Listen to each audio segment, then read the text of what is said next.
Este reporte especial de Bill Moyers es traído en parte a usted por los profesionales financieros de PaineWebber. Gracias, PaineWebber. El financiamiento también ha sido provisto por la Corporación para la Radiodifusión Pública, esta estación y otras de la televisión pública. Y yo todavía, hasta el día de hoy, no veo nada malo en tomar el dinero del ayatolá y enviarlo para apoyar a los luchadores libertarios en Nicaragua. Básicamente, le dijeron a todo Estados Unidos, no nos importa lo que diga el pueblo, no nos importa lo que diga el Congreso, no nos importa lo que digan otras organizaciones. Vamos a encontrar una forma de librar al planeta del comunismo y no nos importa quién sea asesinado en el proceso. Mientras haya aliento en este cuerpo, yo seré vocero y trabajaré. Me esforzaré y lucharé por la causa de los luchadores libertarios de Nicaragua. Ellos no son luchadores libertarios, ellos son terroristas. Un momento, esta no es la forma en que la Constitución fue establecida. Esto no es lo que pretendían los padres fundadores. Se comienza por romper las leyes extranjeras, ya que la mayoría de los países tienen leyes en contra que secretamente se les derroque. Y luego se termina rompiendo la ley en nuestro país. Muchas veces uno tiene que ir por sobre la ley escrita. Estaban dispuestos literalmente a poner en riesgo la Constitución porque creían que de algún modo había un interés superior en las cosas. Tenemos libertades y la única manera de mantener esas libertades es con líderes que sean fuertes, como Reagan y North. La violencia no es la respuesta. No se enseña el camino democrático atravesando un M16 a alguien en la garganta. Si continuamos con estas políticas, de robarnos a nosotros mismos para alimentar al monstruo de la seguridad nacional, vamos a continuar degradando el estilo de vida americano. Solo estamos hablando de subvertir la Constitución, eso es todo. En este 200 aniversario de nuestra Constitución, los ciudadanos debaten sobre el significado del documento. Es un debate sobre la guerra y la paz, libertad y justicia. Y ha sido llevado del Capitolio a las calles y a esta canción del artista pop Jackson Browne. Sobre lo que canta Jackson Browne es sobre la historia, pasado y presente. Soy Bill Moyers. En este ensayo personal daremos una mirada al gobierno en las sombras. La próxima semana el Congreso publicará su reporte sobre el escándalo Irán-Contras. Mis colegas y yo lo hemos estado investigando. En esta transmisión veremos lo que hemos descubierto sobre el gobierno secreto, en las audiencias durante el verano, las guerras y tragedias de las que ha sido parte por 40 años, y a dónde nos llevará si nosotros, el pueblo, lo permitimos.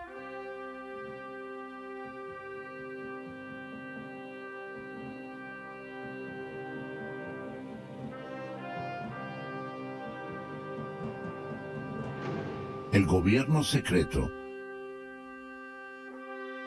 La Constitución en crisis.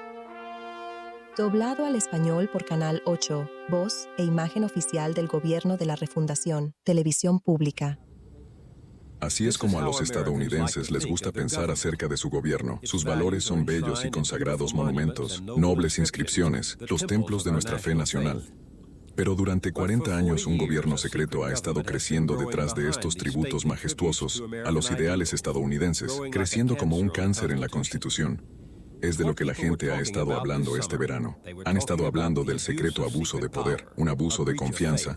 No todo el mundo dice la verdad. No todo el mundo piensa que el público tiene derecho a conocer la verdad. No todo el mundo piensa que debe guiarse por la ley. Pero no creo que en realidad vayamos a saber la verdad sobre lo que realmente sucedió, digo. Siento que todavía hay mentiras allí afuera y todavía no lo sabemos. Lo que yo he comenzado a pensar es que esto debe pasar todo el tiempo. Es solo que esta vez los atraparon. La gente se alineaba temprano todos los días, esperando a escuchar personalmente las audiencias Irán-Contras, mientras miles lo vieron desde sus casas por la televisión. Miembros del gobierno secreto fueron obligados a salir de las sombras a la luz pública. Yo le diré ahora mismo, señor letrado, y a todos los miembros reunidos que yo engañé al Congreso. En esa reunión, cara a cara, ¿usted dio falsa información sobre sus actividades en apoyo a la Contra? Lo hice.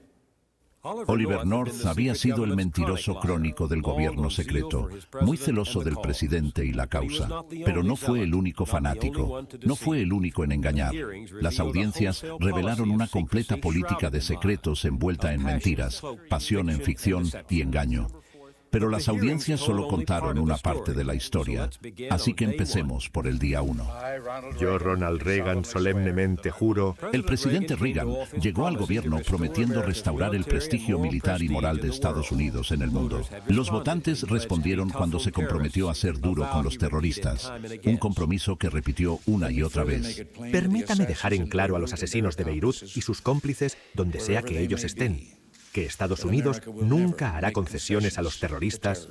Eso era lo que el presidente seguía diciendo, pero no era lo que estaba haciendo. La historia se hizo pública hace un año, el 3 de noviembre de 1986, en un diario de Líbano. Los Estados Unidos había violado su propio embargo de armas contra Irán. Reagan le ofreció armas al ayatolá Khomeini a cambio de la liberación de rehenes estadounidenses. El presidente apareció en televisión para negarlo. La acusación que se ha hecho sobre que Estados Unidos ha enviado armas a Irán como pago de rescate por la liberación de rehenes estadounidenses en el Líbano, que los Estados Unidos socavó a sus aliados y secretamente violó su política de negociar con los terroristas. Estos cargos son completamente falsos. El presidente no estaba diciendo la verdad y cuando sostuvo una conferencia de prensa la siguiente semana, el patrón de engaño continuó. Señor presidente, no creo que esté claro cuál fue el rol de Israel en esto. ¿Puede explicar cuál fue el rol israelí? No porque nosotros, como ya he dicho, no tuvimos nada que ver en los envíos de armas de otros países o lo que hayan estado haciendo. Eso tampoco era verdad. Media hora después, la oficina de prensa de la Casa Blanca corrigió al presidente. Israel había sido una pieza clave en la venta de armas a Irán. Rápidamente la red de secretos se fue revelando. El 25 de noviembre, el antiguo amigo y aliado del presidente, el fiscal general adjunto Edwin Mise, reveló el más profundo de los secretos. Ciertos dineros que fueron recibidos en las transacciones entre los representantes de Israel y los representantes de Irán se tomaron y se pusieron a disposición de las fuerzas en Centroamérica que se oponen al gobierno sandinista allí. La Constitución es ambigua en muchas cosas, pero no en esto. El presidente, cito, debe velar porque las leyes sean fielmente ejecutadas. Pero el mismo presidente Reagan aprobó vender armas a Irán y en cuanto al desvío de fondos hacia los contras, pues el consejero de Seguridad Nacional del presidente dijo que la decisión había sido suya. Yo tomé una decisión muy deliberada de no decirle al presidente, de forma que pudiera aislarlo de la decisión y proveer alguna forma de negación al presidente si alguna vez se filtraba. Pero no había negación sobre el hecho de que los hombres del presidente sabían lo que había en su mente. Él había sido muy firme en el momento diciendo, no quiero suspender nuestro apoyo a los contras por ninguna razón. Es una opción inaceptable. No hay algo que pueda hacer unilateralmente. Unilateralmente, en otras palabras, sin aprobación del Congreso. El mensaje de Reagan era claro. Encontrar una forma, cualquier forma, de ayudar a los contras. Entonces creo que de cierto modo son contrarrevolucionarios. Dios los bendiga por ser de esa forma. Supongo que eso los hace contras, y eso me hace a mí un contra también. Los contras, Ronald Reagan los comparó con nuestros padres fundadores. Ronald Reagan y el director de la CIA, William Casey, fueron sus padres fundadores. 2 meses después de su inauguración, el presidente aprobó los fondos que Casey usó para crear a los contras. Su máximo fin era el derrocamiento violento del gobierno de Nicaragua, un gobierno que Estados Unidos reconoce legalmente. Así que la guerra había sido llevada a cabo de manera encubierta, como una campaña de terror. Los estadounidenses estaban indignados cuando agentes de la CIA minaron las bahías nicaragüenses e hicieron estallar tanques de combustible, causando que miles de ciudadanos nicaragüenses huyeran de sus hogares. En protesta, el Congreso cortó los fondos a los contras. Cuando el presidente rechazó abandonar a su creación, los contras lo alabaron. Pero ¿cómo mantener la guerra contra en marcha a pesar del Congreso, la ley y la opinión pública? Primero, una pequeña camarilla en la Casa Blanca se puso a cargo de la política. El presidente, el director de la CIA, Casey, los asesores de seguridad McFarland y Poindexter, y su asistente, el coronel North, quien no usaba su uniforme cuando trabajaba para el gobierno secreto. Para recaudar dinero para los contras, el equipo secreto acudió a gobiernos de derecha que pudieran hacer favores a Estados Unidos y recibir favores a cambio. El rey de Arabia Saudita aportaba $1 millón al mes. El sultán de Brunei tosió 10 millones que fueron extraviados por un error de la Casa Blanca. El gobierno secreto también animó los esfuerzos de recaudación de fondos del general John Singlaub, relevado de sus funciones por insubordinación en 1977. Ahora dirige la Liga Anticomunista Mundial. Represento a cientos de miles de estadounidenses que simpatizan con su causa y quieren ayudar. Acá en casa, Oliver North acudió directamente a los adinerados de derecha. A algunos de ellos les dijo que sus contribuciones les lograrían una invitación a la oficina oval.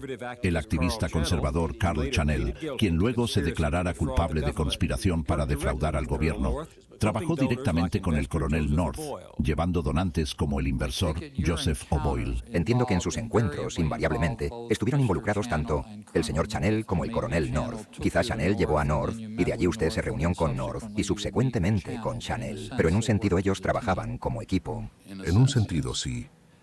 Señora Garwood, ¿es esto cierto también en su caso? Yo diría que es una descripción bastante acertada. Todo esto se hacía para avanzar con las políticas del presidente, pero no era suficiente. Para sortear la ley, la Casa Blanca contrató los servicios de algo llamado The Enterprise. The Enterprise, o el emprendimiento, es un grupo de empresas que el señor Jakim conformó para manejar los proyectos de la Contra e Irán. ¿Quién controla el emprendimiento? Yo ejercía el control general. El general Richard Secord ha estado entrando y saliendo de operaciones clandestinas por un cuarto de siglo. Fue uno de los primeros estadounidenses en volar misiones secretas en Vietnam. También ayudó a dirigir la guerra secreta de Estados Unidos en Laos. Secord se convirtió en una gran figura del Pentágono en grandes ventas militares, especialmente al Shah de Irán. Allí fue donde conoció a este hombre, Albert Jakim. No solamente se me presentó una oportunidad de ayudar a mi país, los Estados Unidos, y a mi tierra natal, Irán. Al mismo tiempo, tuve la oportunidad de beneficiarme financieramente. Albert Jakim era el socio de Secord en el emprendimiento. Nacido en Irán, hizo millones vendiendo armas de fabricación estadounidense al Shah, generalmente recurriendo a sobornos y a pagos ilegales para suavizar el camino. Ahora se hace cargo de los aspectos financieros. Como cualquier buen negocio, el emprendimiento estaba diseñado para hacer dinero. ¿Estoy en lo correcto? De diciembre de 1984 a julio de 1985, estuvo involucrado en la venta de armas a los contras por ganancias. Eso es correcto. Entonces, ante la solicitud directa del equipo secreto de la Casa Blanca, el emprendimiento comerció armas estadounidenses con el ayatolá Khomeini. Más allá de Secord y Jakim, creció para incluir una oscura red de comerciantes de armas, compañías fraudulentas y cuentas bancarias secretas. El emprendimiento era, en palabras del senador Daniel Inouye, un oscuro gobierno con su propia fuerza aérea, su propia fuerza naval, sus propios mecanismos recaudadores de fondos y la habilidad para seguir sus propias ideas sobre el interés nacional, libre de pesos y contrapesos, libre de la ley misma. He aquí un ejemplo de cómo el emprendimiento trabajaba. Con el total conocimiento de William Casey y Oliver North, Secord y Jakim controlaban cuentas bancarias secretas en Suiza, las que recibían las contribuciones de ciudadanos privados. Este dinero era luego canalizado a los contras. Uno de los donantes era Joseph Kurz, el millonario magnate de la cerveza. Kurz se encontró directamente con Casey, quien lo refirió a North. Le dije que yo estaba interesado en ver qué se podía hacer y le pedí me dieran recomendaciones. Y luego de la reunión, North le dio un nombre y número de cuenta en un banco suizo donde debía hacer sus depósitos. Sí, él lo hizo. Joseph Kurz depositó $65.500 en una cuenta secreta, pero eso era nada comparado con el negocio de armas. Secord compró 1.000 misiles de la CIA por $3.7 millones y los vendió a un intermediario iraní por $10 millones. Solamente en esa transacción, después de descontar los gastos, tuvieron una ganancia de 5.5 millones, casi 200%. Es estimado de sus ganancias con las ventas a Irán pudo haber sido de hasta $15 millones. De hecho, ¿usted usó alguno de esos procedimientos, corríjame si mi recuento es errado, cerca de 3.5 millones para respaldar el esfuerzo de los contras en Centroamérica? Sí, señor. Pero la mayor parte del dinero nunca llegó a los contras, incluyendo $8 millones que aún permanecen en cuentas privadas, en bancos suizos, operadas en secreto. El emprendimiento era libre para poner la ganancia encima del patriotismo. Incluso llegaron a venderle armas directamente a los contras, con amplias ganancias. Si su propósito era ayudar a los contras, ¿por qué le cobraron a Calero una venta que incluía ganancias? Estábamos en el negocio para ganarnos la vida, senador. Teníamos que ganarnos la vida. No le vi nada de malo. En el momento era un emprendimiento comercial. Oh, yo pensaba que el propósito del emprendimiento era apoyar a la causa de Calero. ¿Y no podía tener dos propósitos? Los tenía. Mientras se generaban ganancias, se estaban perdiendo vidas. Irán usó los misiles suplidos por el emprendimiento para su lucha en Irak. Esa guerra ha durado ya más de 7 años y cerca de 1 millón de personas han sido heridas o asesinadas. En Nicaragua, los contras usaron las armas en contra de la población civil. Es una guerra terrorista la que libran.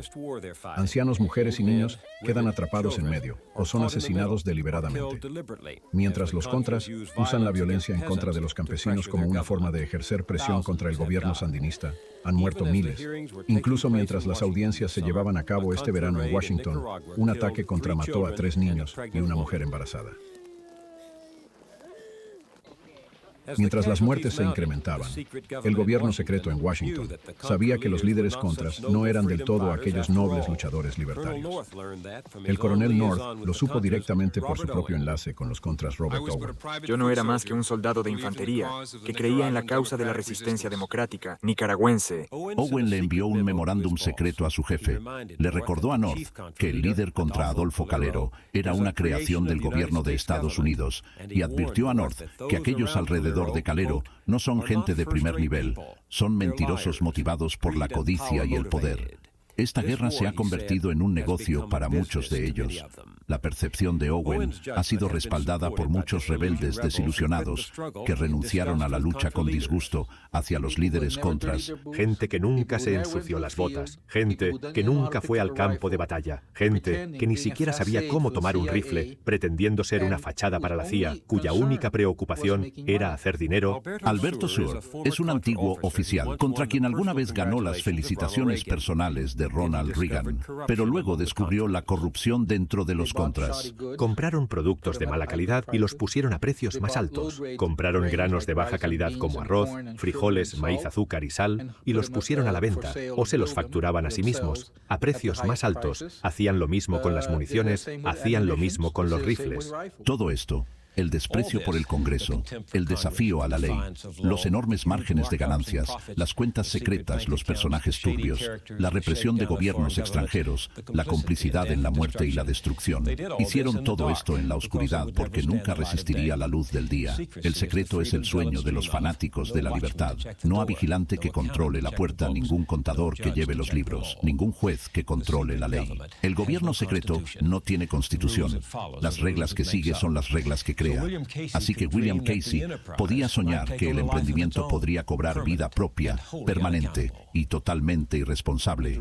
El director estaba interesado en la capacidad de tener una entidad existente, como él dijera, que pudiese realizar ciertas actividades en nombre de los Estados Unidos. ¿No le impacta que el director de la CIA le esté proponiendo la creación de una organización para hacer esto fuera de su propia organización?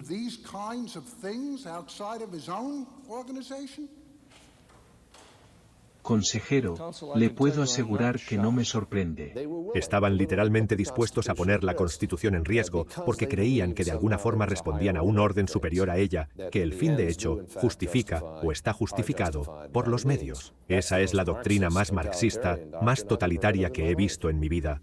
El senador John Kerry de Massachusetts, veterano de la guerra de Vietnam, es miembro del Comité de Relaciones Exteriores del Senado. Si un general retirado y un coronel en prendas civiles andan juntos haciendo tratos en otros países por cuenta propia, solicitando fondos para librar guerras y derrocar gobiernos, y lo ocultas del público estadounidense para evitar rendir cuentas, estás haciendo justo lo que James Madison y otros temieron ver cuando se esforzaron en dar forma a la Constitución, que se trataba de crear un sistema responsable que no tuviese poder despótico, que no concentrase el poder en una sola mano y que una persona pudiese tomar decisiones a espaldas de y contra los intereses del pueblo estadounidense.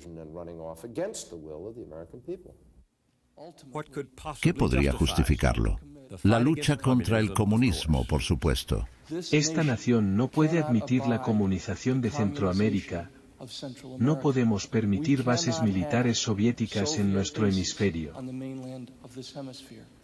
Significa guerras sucias y maniobras sucias, mentiras y subterfugios. ¿Estas operaciones fueron diseñadas para ocultarse del pueblo estadounidense? Señor Niels, no tengo idea de cómo habríamos podido anunciárselas a nuestra población sin revelarlo también a los soviéticos.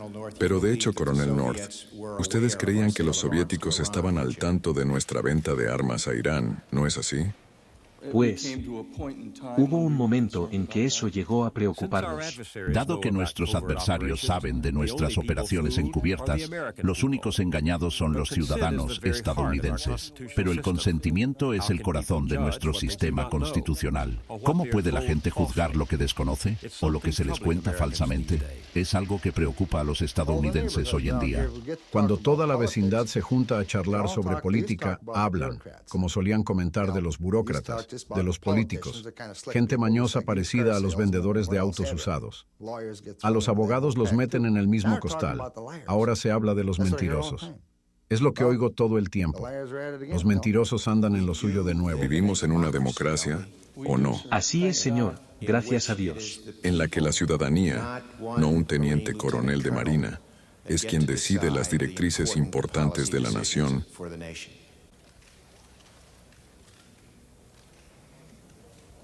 Sí. No es la primera vez que los hombres que profesan reverencia por la democracia han violado los valores democráticos en la práctica.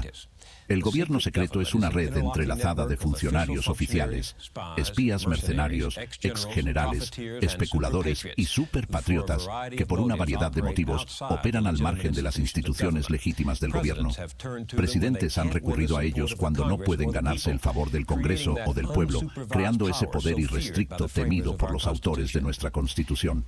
Imaginen que el sueño de William Casey se volviese realidad.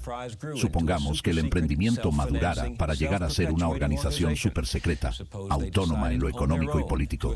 Supongamos que decidieran por sí mismo asesinar a Gorbachev o al líder de Sudáfrica. ¿Podría controlarlos un presidente? ¿Y qué si se convirtiera en el enemigo número uno para el emprendimiento? ¿Quién lo sabría? ¿Quién podría vetarlo? Durante la revolución bolchevique en Rusia, Lenin creó algo llamado la Cheka, una organización secreta liderada por 8 tenientes. Le reportaba directamente a él. Estaba compuesta de fanáticos que saboteaban y aterrorizaban a sus oponentes.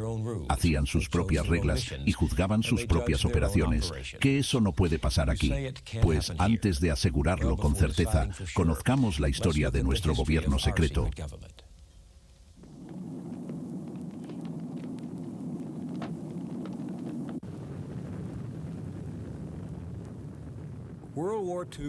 La Segunda Guerra Mundial había terminado.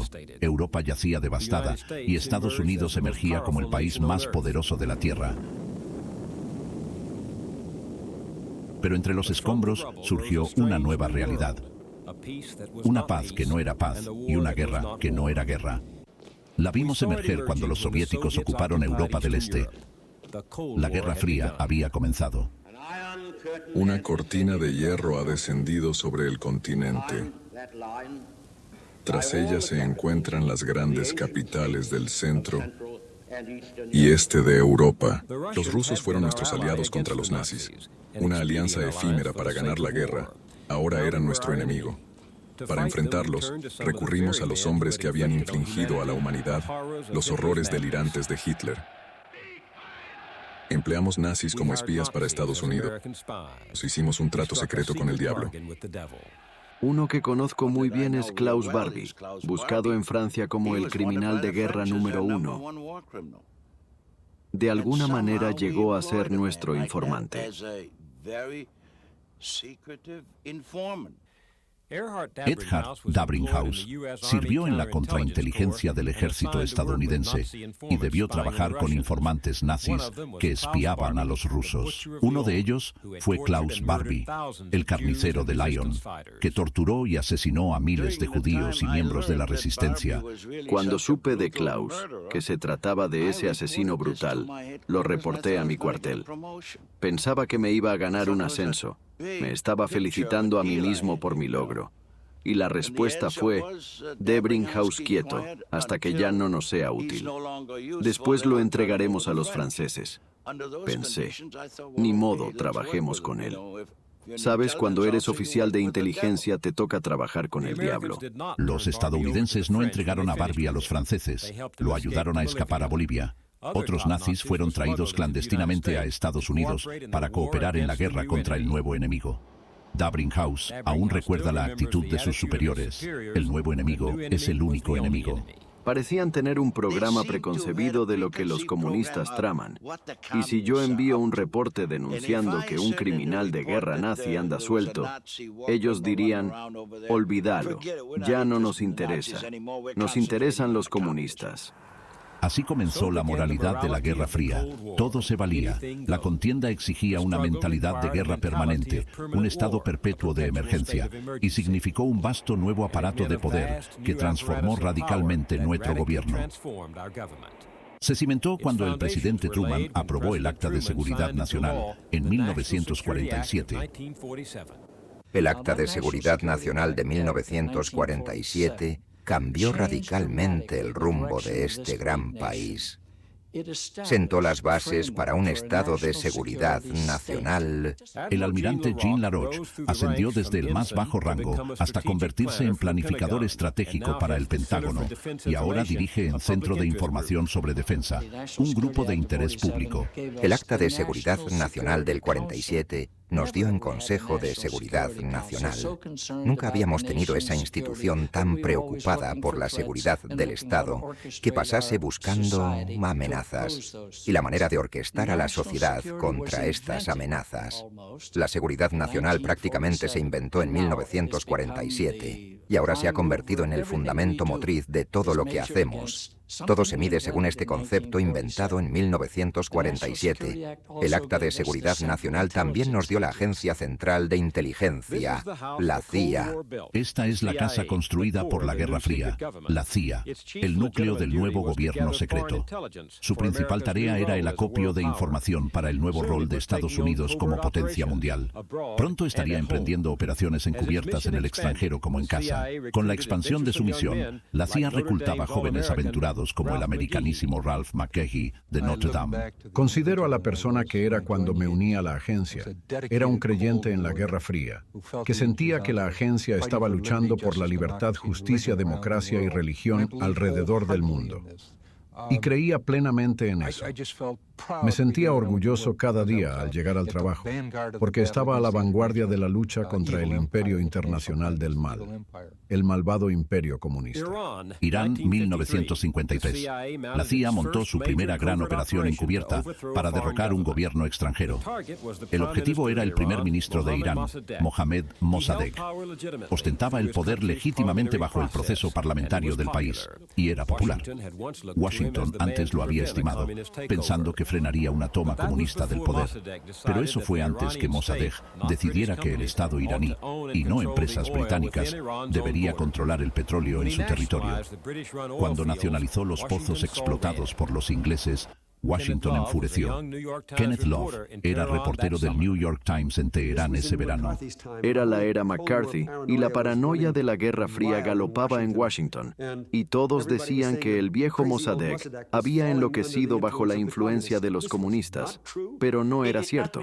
No recibió ni una pizca de apoyo de la Unión Soviética. Mansur Fadlang era un joven activista en Teherán, simpatizante de Mossadegh. Ahora es docente y escritor en Estados Unidos. A inicios de los 50, un Estado independiente, neutral, no era aceptable ni para Occidente, ni para Estados Unidos, ni para la Unión Soviética. Mossadegh fue víctima de esta rivalidad entre Oriente y Occidente. El secretario de Estado, John Foster Dulles, y su hermano Allen decidieron, con aprobación de Eisenhower, derrocar a Mossadegh y reinstalar al Shah de Irán. Kenneth Love recuerda el trabajo de un agente llamado George Carroll. Él era quien pagaba a las pandillas callejeras. De él surgió la idea de hacer que todo el mundo se identificara como partidario del Shah, por lo que la oposición no podía agruparse en la calle.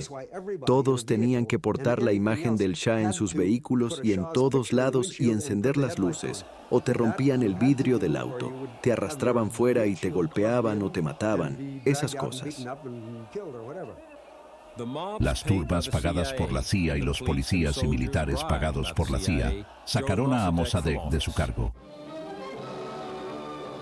El príncipe heredero Abdullah recibe al Shah luego de su aterrizaje en Bagdad, tras un vuelo de 7 horas desde Roma. El rey de reyes de vuelta en el poder fue más flexible que Mossadegh. Empresas petroleras estadounidenses se hicieron con casi la mitad de la producción iraní. Traficantes de armas se lucraron con $18.000 millones en ventas a lo largo de los siguientes 20 años, pero hubo perdedores. Casi toda persona de importancia en Irán tuvo un padre, madre o hermano torturado, encarcelado o despojado de sus bienes sin un debido proceso. Fue una dictadura absoluta, un saqueo descarnado en nuestro nombre, respaldada por nosotros. La SAVAK fue creada por la CIA. La SAVAK, la policía secreta de Shah, torturó y asesinó a miles de sus oponentes. El general Sikor y Albert Yakim, a quienes ya conocimos, estuvieron entre quienes suministraron al insaciable Shah tecnologías de control. Pero las armas y halagos con que Estados Unidos colmaba al Shah nos cegaron ante la creciente oposición de su propia gente. Se alzaron en 1979.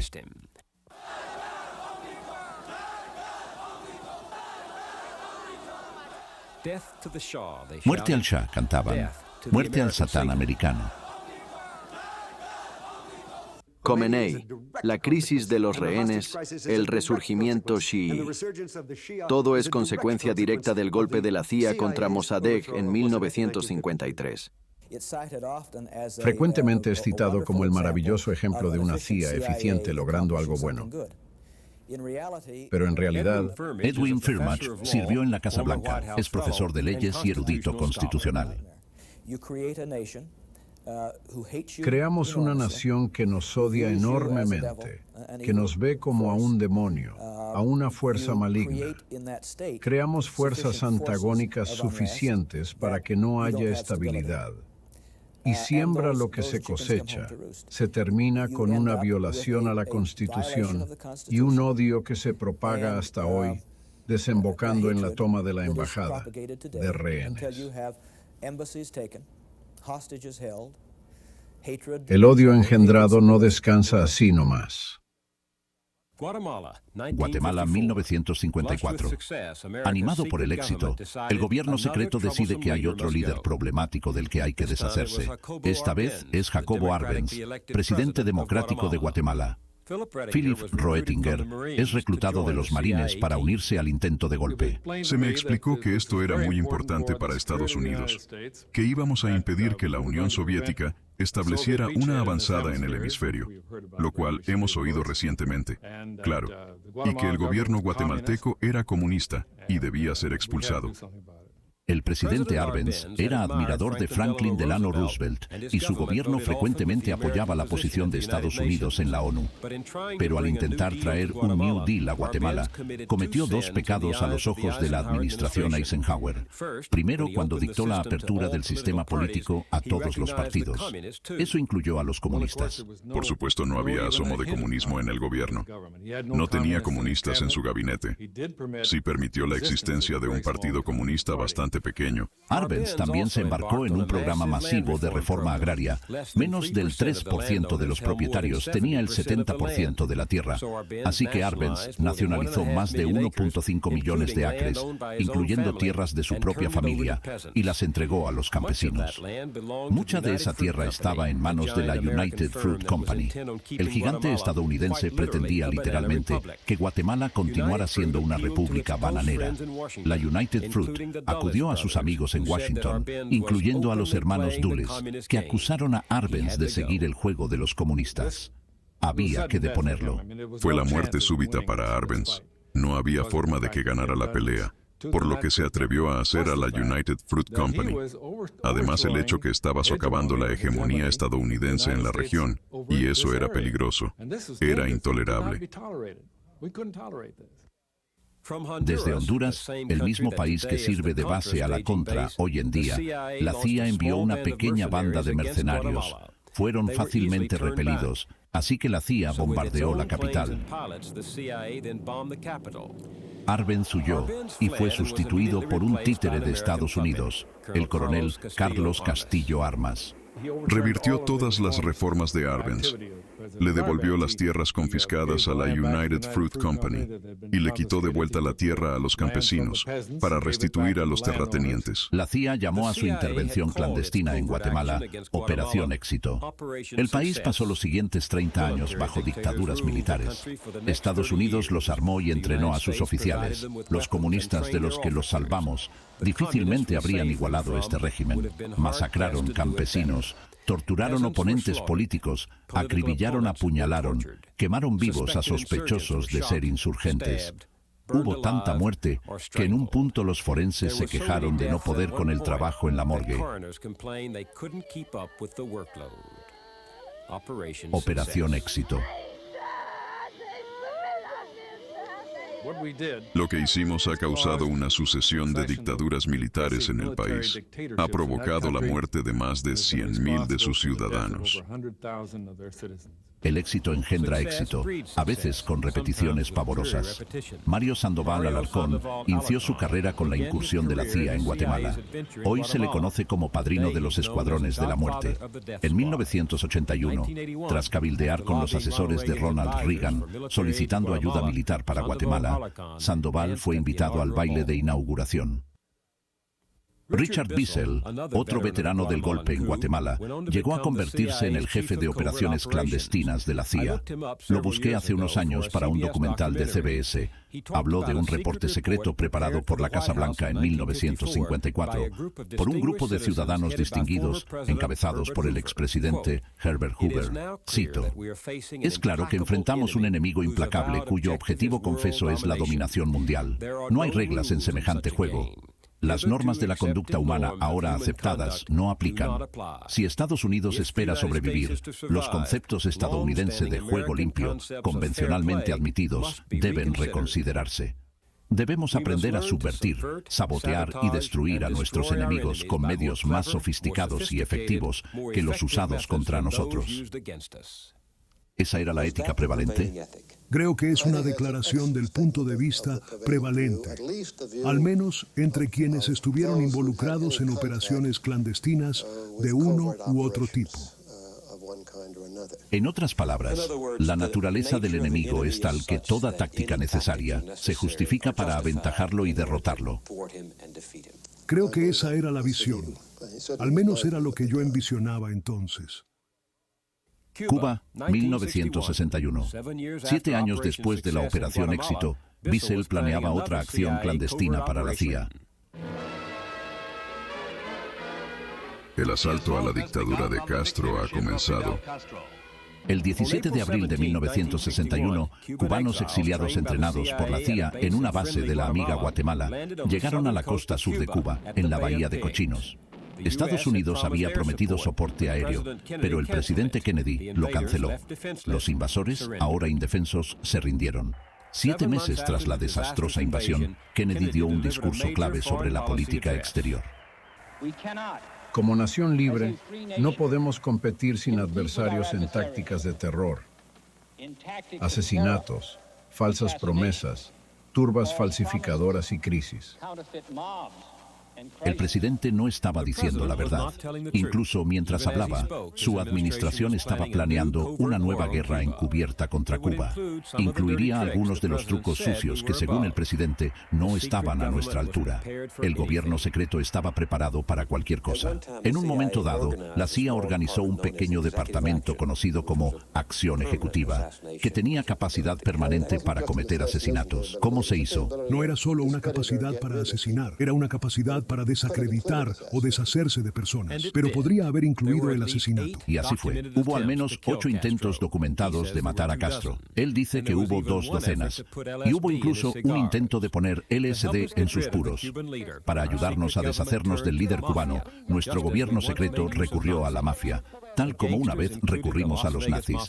Entre los gánsteres estaban el mafioso de Las Vegas, John Rosselli, el capo de Chicago, Sam Giancana, y el jefe de Tampa, Santo Traficante. Creo que no debimos involucrarnos con la mafia. Una organización que lo hace está perdiendo el control de la seguridad de su información. Creo que deberíamos haber temido exponernos a chantajes. Si le entiendo bien, está diciendo que lo que le perturbó fue involucrarse con la mafia, y no la necesidad o decisión de asesinar a un líder extranjero. Correcto. Es una noción espeluznante que se hizo peor con el asesinato de John Kennedy. Las acusaciones persisten.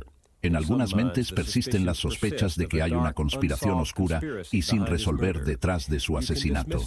Se pueden descartar, como muchos de nosotros, pero sabiendo ahora lo que nuestro gobierno secreto planeó para Castro, la posibilidad sigue existiendo. Una vez que decidimos que todo vale, cualquier cosa puede volver a atormentarnos. Lo lamentable de los últimos años es que en lo concerniente a Centroamérica, donde nuestras actividades encubiertas han incluido manuales de asesinato, como a lo que puede haber ocurrido en Libia con respecto a un ataque con bomba contra Gaddafi, una persona con la que ningún estadounidense puede simpatizar. El tema del asesinato ha vuelto a resurgir como un ejemplo extremo de una actividad encubierta. Mi impresión es que cometemos un gran error y ponemos en peligro a una persona por encima de cualquier otra. Y esa persona es el presidente. Si recurrimos a técnicas de asesinato, porque ningún gobierno extranjero puede derrotar al ejército de los Estados Unidos. Pero ir tras un ciudadano particular es muy fácil para varios extranjeros. Vietnam, 1968. Soldados estadounidenses luchan y mueren en las selvas del sudeste asiático.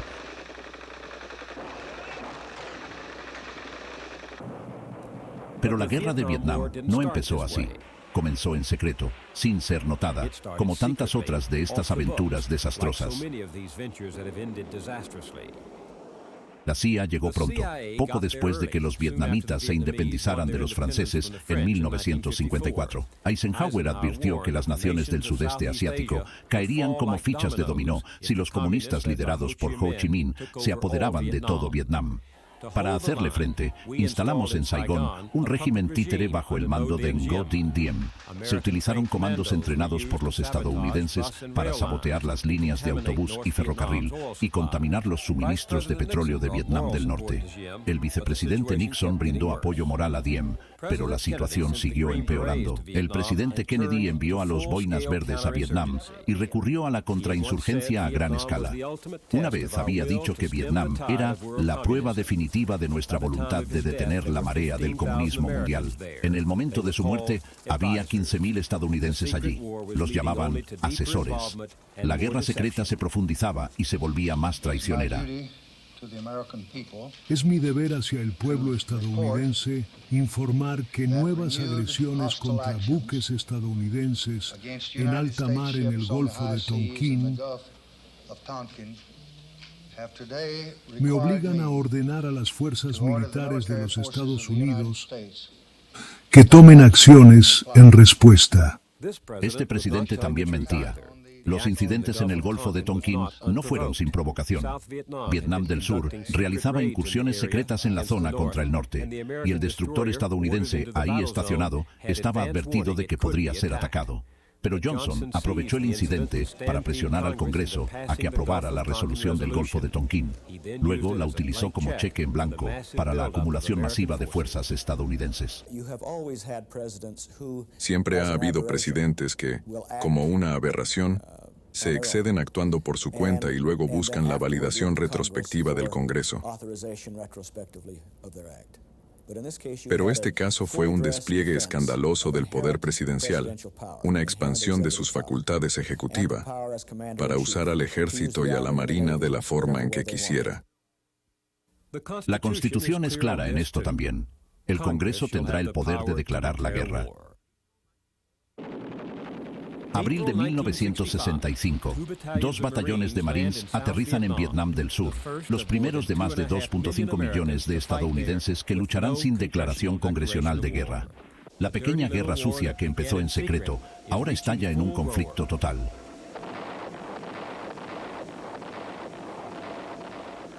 Zonas de tiro a discreción, deforestación, la masacre de My Lai, Napalm, la operación Fénix de la CIA, capturar, torturar y matar Vietcongs. Estábamos asesinando a estas personas, incinerándolos.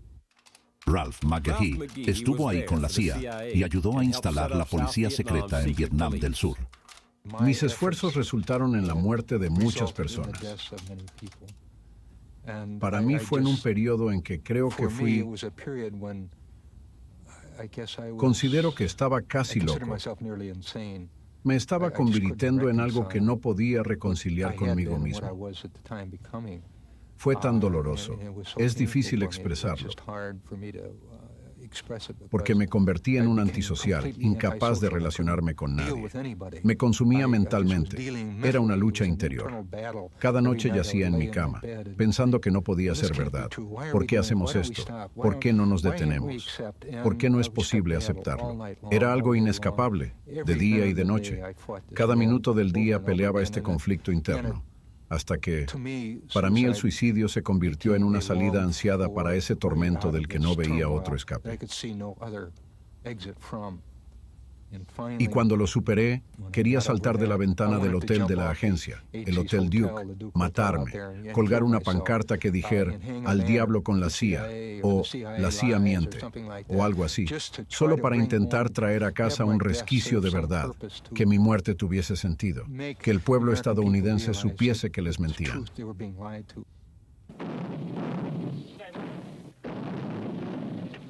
Muchos de los guerreros secretos en el sudeste de Asia no mostraron tales dudas o arrepentimiento. Parte del equipo que luego montaría la red, Irán Contras, participó en la guerra secreta en Laos. El general Richard Secord luego diría, Laos pertenece a la CIA.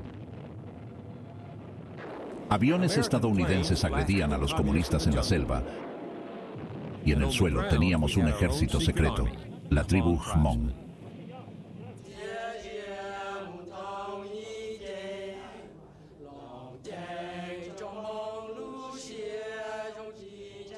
Los Hmong atacaron a los comunistas por 15 años, animados por promesas de nuestro gobierno secreto, pero los abandonamos a merced de los Pathet Lao, los comunistas, en 1975. Un tercio de los Hmong pereció. Grupos religiosos ayudaron a sobrevivientes a escapar, y algunos se asilaron en Wausau, Wisconsin. Yo no estaría aquí si mi padre y mi hermano no se hubieran involucrado en la guerra secreta. Estoy aquí porque no tengo elección. Me he convertido en un ejemplo, 27 años después, de una metida de pata de la CIA. Porque no fueron capaces de cumplir sus metas. Piensan que es algo tan simple, que la gente es como un peón en un juego, como en el ajedrez, que los puedes mover de la forma que quieras. Pero debes entender que jugar con la vida humana es muy diferente a un juego de mesa. En un juego no hay problemas si pierdes. Cuando pierdes una vida humana o devastas un país como lo hicieron con el mío, es muy diferente. Durante las audiencias oímos a Oliver North repetir algo que hemos oído con frecuencia los últimos 40 años, incluso de presidentes y de su personal de confianza. Quiero que sepan que mentir no se me hace fácil, no lo es para nadie. Pero pusimos en la balanza la diferencia entre vidas y mentiras. Pero estas memorias sugieren una ecuación diferente. Las vidas perdidas porque nos mentimos a nosotros mismos y a otros. Las decisiones tomadas en secreto en Washington siempre le cuestan a alguien. Estas imágenes recuerdan el dicho de un viejo aliado, un oficial vietnamita que sobrevivió la caída de Saigón y huyó a Estados Unidos. Nuestros asuntos de vida o muerte solo son piezas en la trama de las políticas estadounidenses. Jugué un pequeño papel en la administración Kennedy y uno mucho mayor en la gestión de Johnson. Vi a los cuerpos de paz partir un día y a los boinas verdes al siguiente. Una vez escribí un discurso para Johnson que implicaba una tremenda coincidencia entre los deseos del presidente y la voluntad divina. Un buen amigo me llamó para reprochármelo. Me recordó lo importante que es cómo hablamos de Dios, porque podemos invitar consecuencias desastrosas.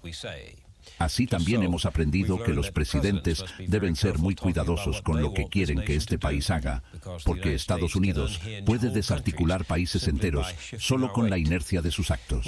En ese entonces nos llevó la pasión del momento, creyendo que la seguridad y defensa de Estados Unidos se jugaban en Vietnam. Pero nuestra obsesión era la amenaza real. Vietnam empujó la moralidad de la Guerra Fría a su más extrema conclusión. Medios exorbitantes para cumplir fines limitados. Todo se valía. Las heridas siguen siendo profundas. Hay 58.000 nombres en ese muro. 58.000 que murieron en Vietnam. Sus muertes y todas las muertes del sudeste de Asia, nombres que faltan a este muro, dan vida a dolorosas preguntas sobre nuestro gobierno secreto y su rol en el mundo. ¿Estábamos seguros de por qué sacrificábamos estas vidas? Quienes escribieron nuestra Constitución pretendían que empezar una guerra fuera difícil. Vidas humanas estaban en juego, igual que el carácter de nuestra república. La guerra debería ser sobriamente discutida, públicamente debatida y mutuamente declarada por los representantes de dos pueblos, ya que es el pueblo quien debe luchar, pagar y morir una vez tomada la decisión. La Constitución debía evitar que muriesen, que matasen, por las razones incorrectas.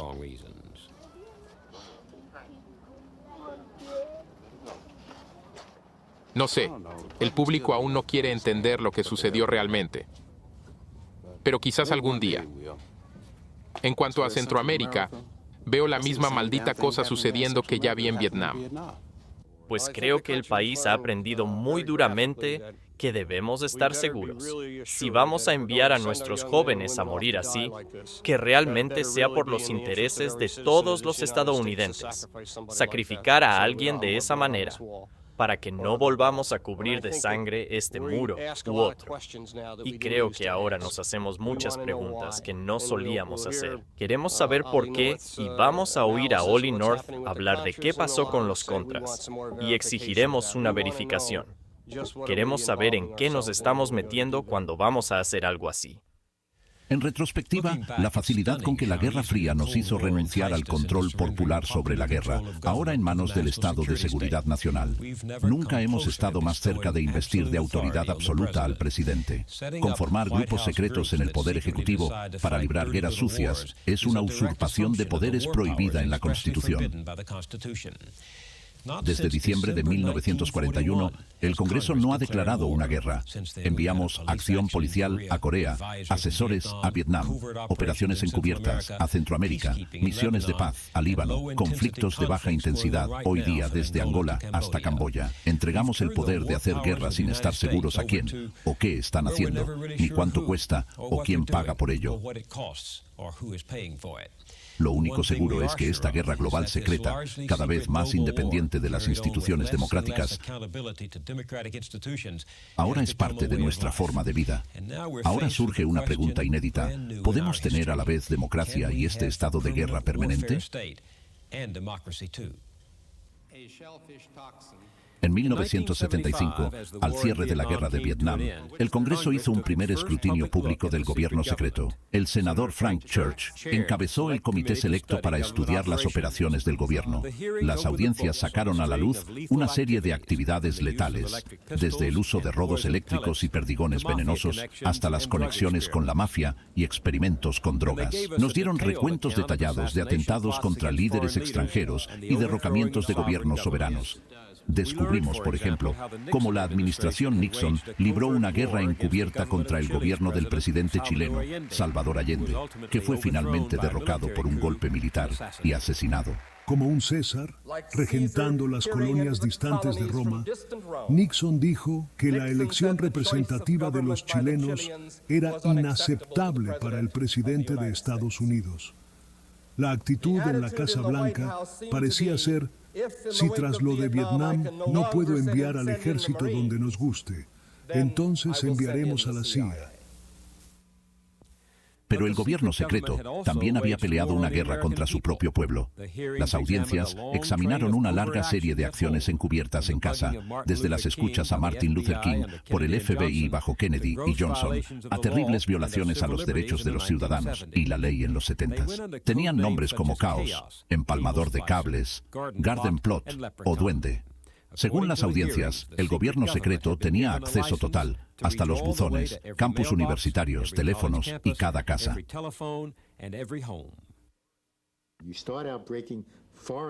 Comienzas por romper leyes extranjeras, ya que los países suelen tener leyes contra planear un golpe de Estado en secreto, y terminas despreciando la ley, despreciando a tus pares, al Congreso y a la Constitución. Morton Halperin trabajó para Henry Kissinger en el Consejo Nacional de Seguridad en 1969. Renunció, desilusionado por las políticas en Camboya y Vietnam. Más tarde descubrió que su teléfono estuvo intervenido por 21 meses. Ahora dirige la oficina en Washington de la Unión por las Libertades Civiles. Hay un abismo creciente entre lo que el Poder Ejecutivo percibe como amenazas a la seguridad nacional y lo que perciben el Congreso y el público. Es lo que conduce a la secretividad, lo que vuelve clandestinas las políticas. Es lo que hace al presidente apoyarse más en las operaciones encubiertas, a mentirle al público junto con sus oficiales y luego a mentirle al Congreso. Claro, como no pueden prevalecer en el debate público, buscan prescindir del proceso democrático. El presidente no puede estar en la posición, es mi humilde opinión, de tener que salir a explicar, quincenalmente o algo así, al público estadounidense que estas y estas son nuestras operaciones secretas. Eso no se puede hacer. Se dice que el sistema constitucional de equilibrio de poderes ha restringido tanto al presidente, lo tiene tan maniatado, que ya no puede conducir una política exterior sin recurrir al secreto y encubrimiento. Es una patraña. Solo lo hace cuando quiere eludir al Congreso. Si el Congreso lo censura y el presidente incite en una acción, la conclusión no es que el presidente está en lo correcto, sino que es un transgresor de la ley. Se dice que el espacio del gobierno secreto es el engendro deforme de la presidencia moderna. Los presidentes hacen juramento ante la Constitución, pero luego sienten que compartir el poder con el Congreso es un obstáculo y comienzan a buscar atajos para silenciar a sus críticos y lograr sus objetivos. Se previó desde el principio. En esta famosa carta que Madison escribió en su vejez lo dice. Quizás sea una verdad universal que la pérdida de la libertad en casa sea justificada con peligros, reales o imaginarios, de origen extranjero. Esa es la lección histórica. Pero no parecemos aprender las lecciones de historia. 14 años atrás, otro comité del Senado oyó a otro grupo de testigos. Los nombres aún los tengo en la lengua: Haldeman, Ehrlichman, Mitchell y Dean. Comencé por decirle al presidente que había un cáncer creciendo en la presidencia. y que si ese cáncer no era eliminado, podía matar al propio presidente. Los crímenes de la Casa Blanca, conocidos como Watergate. Se destapaba el teléfono y se conectaban dos cables con esto. Crímenes contra la democracia. Para hostigar a sus oponentes, la Casa Blanca de Nixon tenía un equipo, los plomeros. Intervenían teléfonos, abrían la correspondencia, hurtaban a los críticos del presidente. El senador Inouye leyó ante el comité de Watergate un memorándum secreto de la Casa Blanca con el listado de enemigos de Nixon y cómo los plomeros pensaban retribuirles. Dicho más francamente, podemos usar la maquinaria federal en contra de nuestros enemigos políticos. En las audiencias de Watergate e Irán-Contras por igual, salió a relucir el desprecio por el Congreso. Me parece que el Congreso formó al FBI para determinar qué sucedía en este país, ¿no es cierto? Entre otras cosas, señor secretario. Formó a la CIA para determinar qué sucedía respecto a inteligencia extranjera, ¿no? Sí, señor. Pero no formamos a los plomeros. ¿O sí? Por supuesto. El Congreso no lo hace todo, señor secretario. No, pero el Congreso tiene poder legislativo exclusivo y no sé de nadie, ni ley alguna que le diera poder al presidente para formar estos plomeros, llamados por algunos una policía secreta. ¿Cuál fue el motivo para negarle al Congreso información cuando la solicitó? Simplemente no quise ninguna interferencia externa. La interferencia externa de la que habla es el Congreso. Y asumo que si requirieron esa información,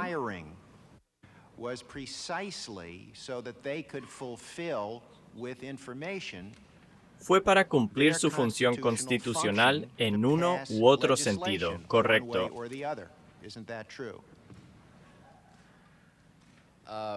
Sí, supongo que es correcto. Y es eso a lo que usted llamó interferencia externa. Hubo desacato de la ley.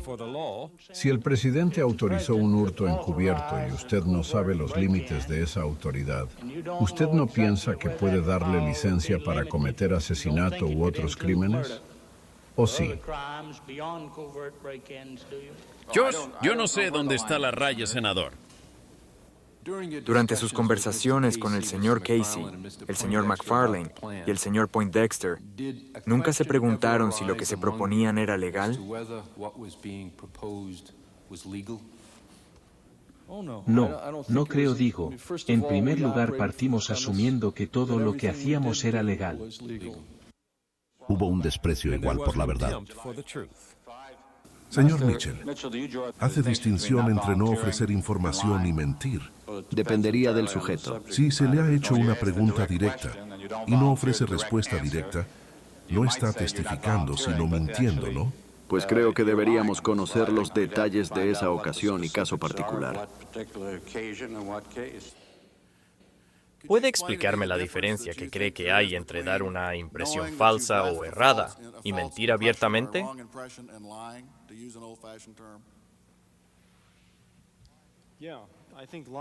Sí, pienso que al mentir intentamos deliberadamente engañar a alguien, darle una falsa impresión. Lo que yo esperaba, en cambio, era evitar y evadir la pregunta, como ya expliqué. Los hombres del presidente sí aprendieron al menos algo de Watergate. Como dijo Richard Nixon hace apenas un año, solo destruyan todas las grabaciones. ¿Dónde están todos estos memorandos? ¿Qué memorandos? Los memorandos que envió al almirante Poindexter pidiéndole la aprobación del presidente. Creo que trituré casi todo. No quedó nada. No es que intente ser condescendiente. Pues esa era mi próxima pregunta, Coronel North. ¿No es cierto que los trituró? Creo que eso hice. ¿Cree que lo que vemos de la venta secreta de armas a Irán y la guerra secreta en Nicaragua rivaliza en escala con Watergate? En esencia está muy por encima de Watergate. Está la venta de armas a grupos terroristas, que solo va a fomentar más secuestros y más terror, y financiarlo. Están las Fuerzas Armadas detrás de esto, lo que causa espanto.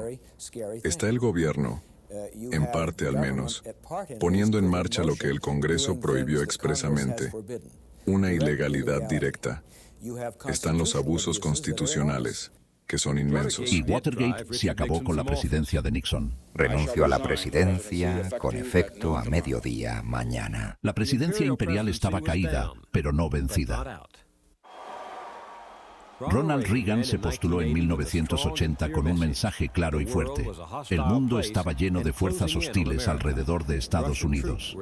Había tropas rusas en Afganistán, sandinistas en Nicaragua y rehenes estadounidenses en Irán. El presidente Reagan quería revigorizar la CIA y escogió un director rudo para el puesto, su gerente de campaña, William Casey. Eran almas gemelas ideológicas, verdaderos soldados de la Guerra Fría a la ofensiva. En 7 años, Ronald Reagan aprobó más de 50 operaciones clandestinas, más que cualquier otro presidente desde Kennedy. Reagan y Casey disponían la agenda, pero cumplirla era el trabajo de este hombre. En Oliver North tenían su 007. La misión de North era mantener viva la guerra de los Contras, pese a la prohibición de ayuda por parte del Congreso. Por 2 años gestionó vuelos de carga a Honduras con fondos privados. Según ciertos reportes, elementos criminales usaron el transporte secreto para contrabandear drogas a Estados Unidos. Estas ganancias financiaban más armas para los Contras. 2 comités del Congreso lo tienen bajo investigación. ¿Hubo Contras que se lucraron del narcotráfico para comprar armas y sobrevivir? Sí, estoy convencido de ello. El senador Kerry de Massachusetts encabeza un subcomité de Relaciones Exteriores. Una vez que abres una red clandestina con la capacidad de entregar armas u otros bienes de este país, moviéndose en secreto bajo la sanción de una operación encubierta con personal del gobierno, la DEA, las aduanas, las fuerzas del orden, todo puesto fuera del camino, le abres la puerta a personas que suelen involucrarse en estas actividades sórdidas y se aprovechan para traer cosas de vuelta.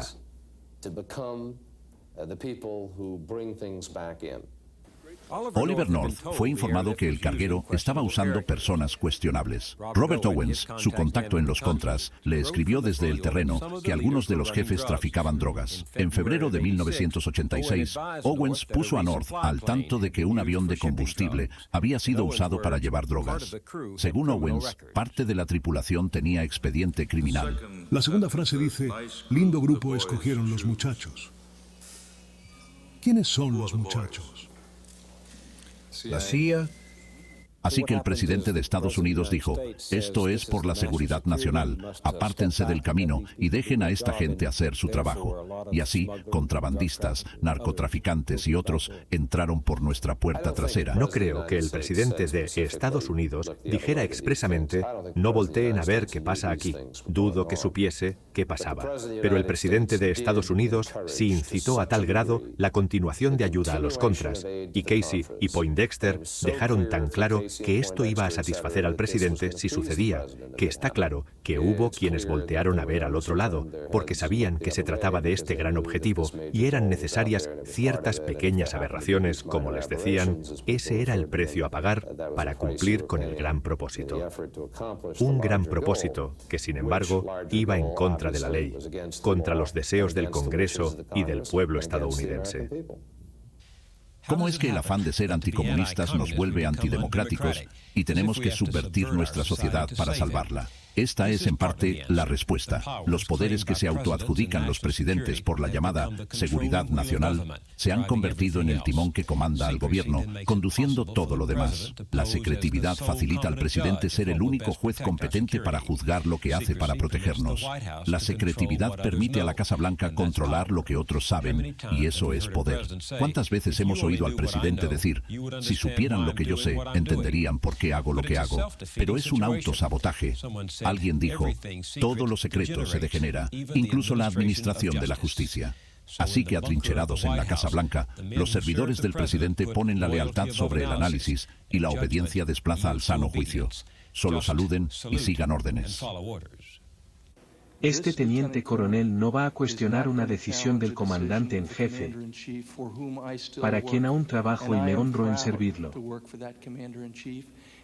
Si ese comandante en jefe me pide que me vaya al rincón y me siente en mis manos, lo haré. Esa noción perturbó al senador Inouye, veterano de la Segunda Guerra Mundial. Le recordó al coronel North el código militar, el deber de un soldado. El código del uniforme es ampliamente claro en que se trata de órdenes legales de un superior. De hecho, dice que un militar está obligado a desobedecer órdenes contra la ley.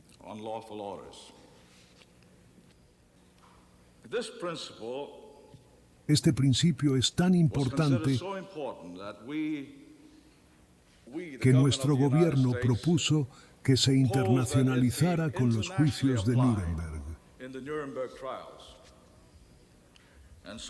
En los juicios de Nuremberg, alegamos que si el acusado... ¿Puedo continuar? Me parece que está siendo ofensivo. Me parece que está atacando personalmente al coronel North y alejándose del asunto del caso. El abogado del coronel North repelió al senador Inouye, pero algunos oficiales compañeros de North que lo vieron en televisión se opusieron a sus palabras. Precedí 2 años a Oliver North en la Academia Naval. Su única ventaja es su estrella de plata y 6 años más en los Marines. Cuando comenzó a decir esas cosas, literalmente quise tirarle cosas a mi tele. Consideré seriamente enviar por buzón a la Academia Naval mi anillo de naval y negar que alguna vez fui allí. Me humilló y avergonzó tanto que un oficial militar profesional se rebajara la deshonra y desgracia en su afán belicista, como lo hicieron Oliver North, Poindexter, McFarlane y el resto del equipo. Vender armas a los iraníes después que hicieron explotar las barracas de Beirut, después que destruyeron la embajada de Beirut, es lo más inmoral, como vender Zyklon B a los nazis después de averiguar que tenían el holocausto en curso. Uno de mis instructores en los Marines habló de la época cuando hubo todas esas protestas en Washington y decían, esos amantes de los comunistas o algo así. El instructor nos dijo algo cuando estábamos por graduarnos. Nos dijo, por lo que pelean puede ser bueno o malo, eso nadie lo sabe, pero hay una constitución que le da derecho a esa gente a estar ahí protestando en las calles. Es por lo que vale la pena luchar. Eso es lo que es la Constitución. Es por lo que prestaron juramento. Y cuando se ganen las barras de teniente, más vale que lo recuerden. Creo que Oliver North no tuvo un instructor así.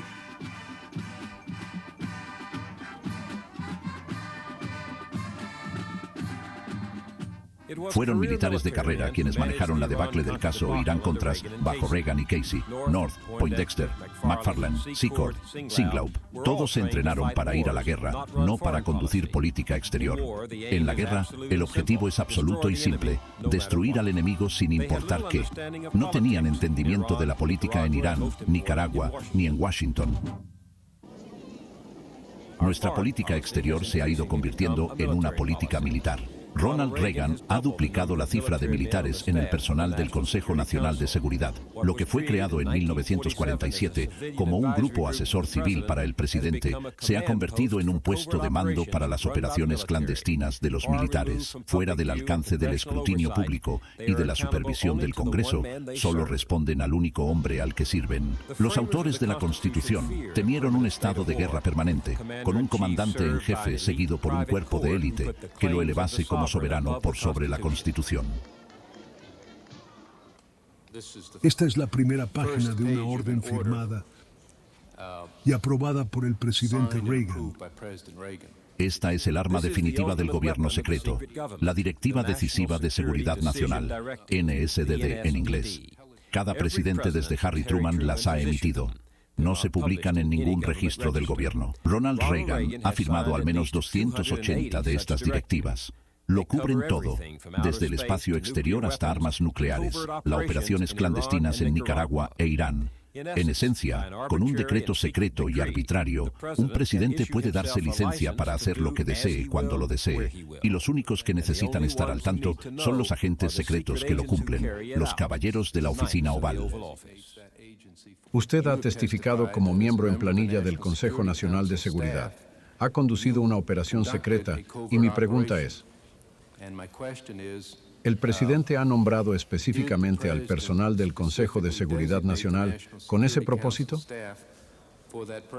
Creo que lo que he dicho consistentemente es que creo que el presidente tiene autoridad para hacer lo que quiera con su propio personal, que yo, al igual que McFarlane y Poindexter, era miembro de su personal, y que siguiendo los objetivos de política exterior del presidente en apoyo a la resistencia en Nicaragua, estaba en pleno derecho al enviarnos a hablar con jefes de Estado extranjeros, a buscar la asistencia de esos jefes de Estado para usar fondos extranjeros, y hacerlo sin que fuera descubierto. Sin ser descubierto.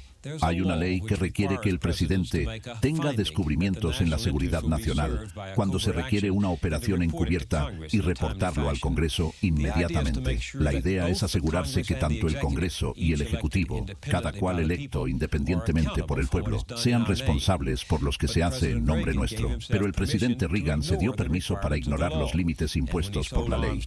Y cuando vendió armas a nuestro enemigo declarado en Irán, firmó el descubrimiento a destiempo y luego ordenó que no se presentara al Congreso. El presidente se convierte en su propio juez y jurado en materia de seguridad nacional. O como lo dijo Nixon, si el presidente lo hace, no puede ser ilegal. Creo que es importante que el público estadounidense entienda que este es un mundo peligroso, que estamos en riesgo como país. El dilema aquí no es si deberíamos seguir una política exterior que nos resguarde contra la Unión Soviética, porque es claro que la Unión Soviética es una amenaza para nuestros intereses alrededor del mundo y nuestros valores. El problema es la excesiva percepción estadounidense de esa amenaza, las formas patológicas en que concebimos esa amenaza y lo que nos conduce a hacer. Porque además de distorsionar nuestras prioridades domésticas, de socavar nuestros derechos civiles, al final daña nuestra seguridad nacional. Hay una doctrina llamada la razón del Estado, según la que todo lo necesario para defender la sobrevivencia del Estado es lícito para sus guardianes. ¿No prevalece esto sobre esos valores del siglo XVIII? Creo que la supervivencia del Estado es de lo que la Constitución se trata. La razón de Estado es un argumento deslizoso y, en el fondo, amoral. ¿Amoral? Por supuesto, diría amoral en el mejor de los casos, tendiendo más bien a inmoral. Asuma que soy el presidente y le digo, eso está muy bien, profesor, pero yo lidio con un mundo terrible. Estados Unidos es un lugar maravilloso, relativamente, por este documento y los valores que sus autores nos inculcaron, pero fuera de sus fronteras hay un mundo terrible. No nos quieren, no comparten nuestros valores, están tras nosotros. Y si no hago estas cosas terribles que son necesarias para protegernos de un mundo terrible, usted no podrá ejercer ese derecho de libre expresión desde su universalidad. Le diría, eso es una patraña, señor presidente. El debate es sobre nuestros medios, no nuestros fines. Cada presidente con toda buena intención y cada tirano sin importar su intención han usado el mismo argumento. Dicen, no restrinjan mis métodos y los conduciré sanos y salvos. Creo que cada vez que aceptamos un argumento de razón de Estado para justificar actos totalmente incongruentes con nuestros valores de Estado, nos encaminamos clara y merecidamente a la tiranía.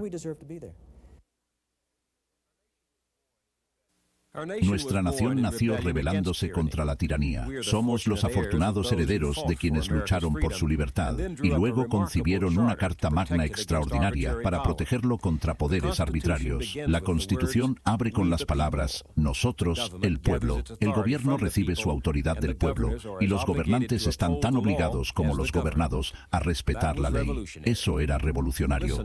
Escuche ahora las voces de algunos que sostienen que la lucha por la libertad no ha terminado. Soy ciudadano de este país. Es lo más alto que puedes estar y más vale que me digas la verdad, porque no tenemos ni un país secreto ni un gobierno secreto. Roger Wilkins y su familia se ha dedicado a luchar por un país más justo. Y si continuamos estas políticas, desvalijándonos para alimentar este monstruo de la seguridad nacional, seguiremos degradando la vida estadounidense. Eso es verdadera seguridad nacional. La seguridad nacional significa hacer de este un buen lugar para vivir, donde las personas quieran ser ciudadanos activos, inteligentes, involucrados. Que unas personas en la cima clamen, este mundo es tan complicado y tan peligroso, que solo unos pocos debemos gobernarlo y decirte qué es bueno para ti. Eso es andar por el camino de la dictadura. El argumento de la seguridad nacional interfiere con el derecho de los estadounidenses a entender su gobierno. De esto se trata la secretividad en estos días. Scott Armstrong es el director del Archivo de la Seguridad Nacional, un grupo de interés público defensor de un gobierno más abierto. Ha estudiado la evidencia de Irán-Contras y cree que el Congreso ha pasado por alto los problemas constitucionales fundamentales. La incapacidad del Congreso para interpretar los poderes sobre política exterior que el artículo 1 le confiere en relación a los poderes del presidente en el artículo 2 y decir, un momento, esta no es la forma en que se trazó la Constitución. Esto no es lo que los padres fundadores pretendían. Ellos nunca pretendieron que Washington acudiera al rey George y dijese, no me gusta lo que el Congreso ha hecho. Dame fondos. Contrataré a algunos mercenarios y llamaremos a esto política exterior estadounidense. Habría sido traición. Gail Jensen, Mary Lee Fithian y Nancy Jones viven en Minneapolis. El verano pasado organizaron a los ciudadanos del estado para monitorear las audiencias de Irán-Contras como medio para generar conciencia pública. En la iglesia a la que asistía teníamos un himno que rezaba, ojalá mis ojos nunca se hubiesen abierto. Porque si lo estuviesen, tendría que hacer algo al respecto. Y creo que ese es un problema con muchos en este país, que no quieren que les abran los ojos, porque se sienten muy cómodos, muy seguros. Y si les abren los ojos, tendrían que hacer algo. La gente con que hablamos reconoce que solo hablamos de subvertir la Constitución. Eso es todo. El pueblo estadounidense es parte de los pesos y contrapesos, no solo el Ejecutivo, el Congreso y el Judicial. El pueblo también tiene un papel. Crecí sintiendo que el sistema es aparatoso. Uno solo tiene que admirarlo y respetarlo, dejar que siga funcionando, que siempre habrá libertad, siempre habrá democracia y elecciones libres. Tengo que cuestionarlo. A menos que yo me involucre, ¿qué garantía hay que continuará? Pete Edstrom es un ganadero de Wisconsin, un creyente de nuestro estilo de vida. Con su pastor y otros ganaderos, inició un periódico para incitar a sus vecinos a actuar en comunidad.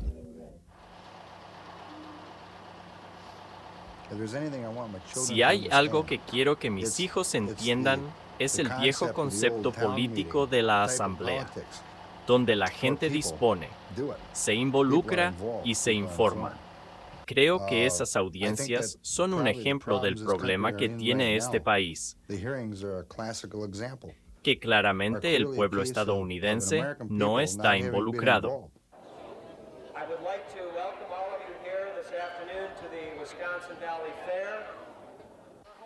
Walter John Chilson es un senador estatal republicano en Wisconsin, un conservador popular que dice que las audiencias de este verano le hicieron reconsiderar su apoyo por la intervención en Centroamérica.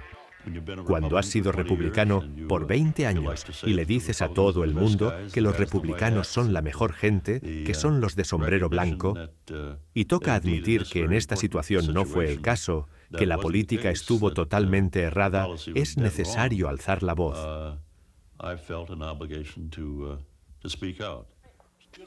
El cambio de posición del senador Chilson fue tanto personal como político.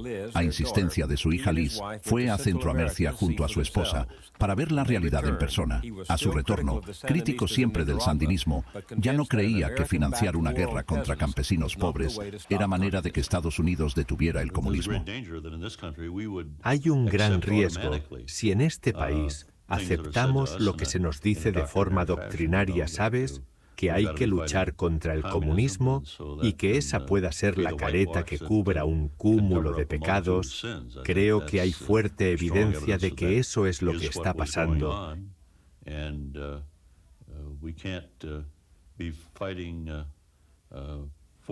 Y que no podemos estar peleando por la democracia en Centroamérica y verla destrozada acá en casa.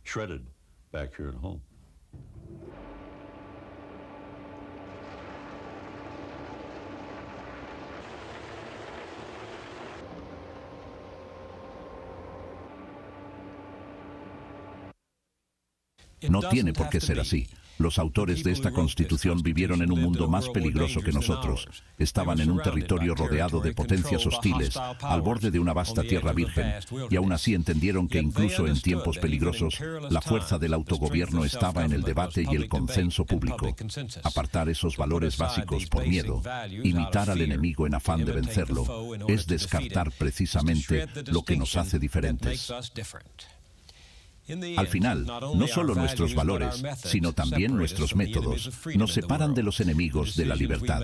Las decisiones que tomamos llevan la carga de los métodos con que las cumplimos.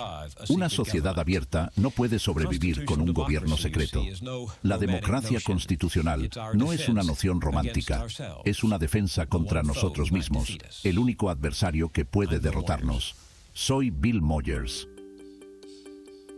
Doblado al español por Canal 8, voz e imagen oficial del Gobierno de la Refundación, Gobierno de Honduras, Televisión Pública.